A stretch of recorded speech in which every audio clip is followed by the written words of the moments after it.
Hello guys, മാച്ചിന് സംസാരിക്കാൻ വന്നതാണ്. Man City versus Wolves. മാൻസിറ്റിന്റെ എവേ മാച്ച് ആയിരുന്നു.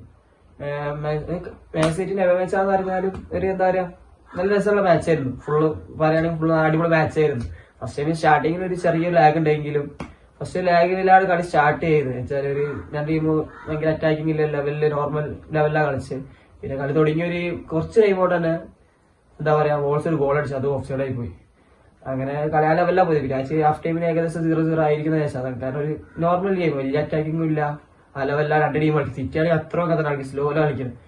പിന്നെ ഒരു 34 മിനിറ്റ് ആകുമ്പോഴത്തേക്ക് ഒരു അടിപൊളി ഗോൾ വന്നു. ടീം വർക്ക് ഗോൾ എന്ന് വെച്ചാൽ അതാണ് ടീം വർക്ക് ഗോൾ.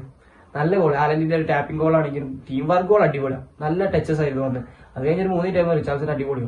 അത് എന്താ പറയാ, നല്ലൊരു ഗോൾ ലെഫ്റ്റിലേക്ക് വന്നില്ല. ലെഫ്റ്റോട് നല്ലൊരു കിക്കായിരുന്നു റിച്ചാർഡ്സൺ അടിച്ച ഗോൾ, അടിപൊളി ഗോളായിരുന്നത്. സെക്കൻഡ് ഹാഫ്, ഫസ്റ്റ് ഹാഫ് പറയുമ്പോൾ എന്താ പറയാ 2-0 ആ ലെവലിലായിരുന്നു തീർന്നത്. ആ ലെവലിലായി ഞാൻ സെക്കൻഡ് ഹാഫ് ഏകദേശം ഇതേ. കാരണം സിറ്റി ഹാഫ് ടൈം ആകുമ്പോൾ നല്ല ആ ടൈം ലാസ്റ്റ് പത്തിന്റെ നല്ല അറ്റാക്കിങ്ങിലായിരുന്നു. ആ ലെവലിൽ തന്നെ എനിക്ക് തിരിച്ചു തരാൻ വിചാരിച്ചു. വന്നപ്പോ കുറച്ച് സ്ലോ ഗെയിം ലെവലിലാണ് കളിച്ച് ഒരു 61 മിനിറ്റ് ആകുമ്പോഴത്തേക്ക് ആലന്റെ അടിപൊളി goal. First goal tapping goal ആണെങ്കിൽ രണ്ടാമത്തെ ഗോൾ നല്ല പവർ കിക്ക് ഗോളായിരുന്നു. കീപ്പർ സേവ് ചെയ്ത ഗോൾ മോശിക്കാറായിരുന്നു. പിന്നെ അത് കഴിഞ്ഞ് കുറച്ച് കഴിയുമ്പോഴത്തേക്കും അതാ ചെർക്കിന്റെ രണ്ടാമത്തെ ഗോൾ വന്ന്, സെക്കൻഡ് ഹാഫിന്റെ രണ്ടാമത്തെ ഗോൾ വന്നു. അത് നല്ലൊരു ഗോളായിരുന്നു. അത് ഡീന്റെ ടോപ്പിൽ നിന്നും നല്ലൊരു കിക്ക് ആയിരുന്നു എടുത്ത്.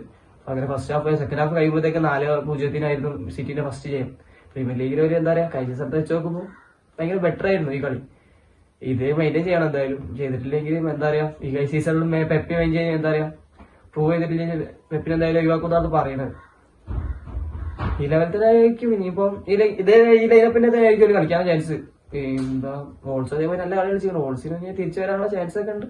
ചില അറിയാം, പ്രീമിയർ ലീഗ് അല്ലേ, എപ്പോ വേണമെങ്കിൽ കളി മാറാം. ഫസ്റ്റത്തെ ഒന്നും ആയിരിക്കില്ല ലാസ്റ്റിലേക്ക് വരുമ്പോ.